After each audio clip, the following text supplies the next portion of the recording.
6 тренажераў для различных групаў мышцаў установили на новой пляцоўцы. Яны не для профессионалов, для іх ёсць тренажерный зал. А гэтыя тренажеры для тых, хто хоча актыўна правесці час і атрымаць лёгкую фізічную нагрузку. Хоць тренажеры і вулічныя, яны не працуюць кругласутачна. Наведаць іх можна толькі ў час працы Центра Олимпийского резерва па веславанні з 8:00 до 22:00.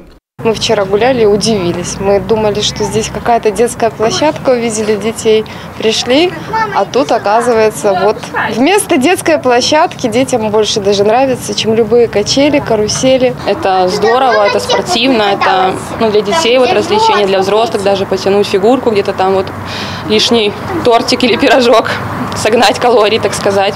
Частые наведвальнікі новых тренажеров – дети. Для их это цудоўны летний отпочинок. Мне очень нравятся тренажеры. Я буду приходить сюда несколько раз, там, может быть, раза в 3 в неделю. Почти все мои друзья уже знают, что тут есть такие тренажеры. Мы иногда вместе сюда ходим и тоже как бы качаемся, можно сказать.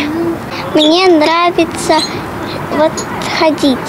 Я попрошу дедушку, чтобы он меня сюда каждый день приводил. Мне очень нравится. Я очень рада, что тут установили тренажеры, и я буду летом сюда приходить.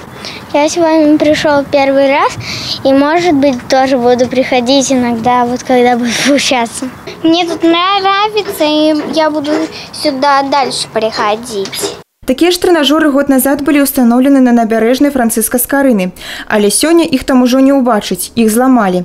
Якая будучыня чакае новыя, ніхто не ведае, але улічваючы, што змяшчаюцца яны на тэрыторыі вяслярнага канала, за імі пільна сочыць камеры назірання.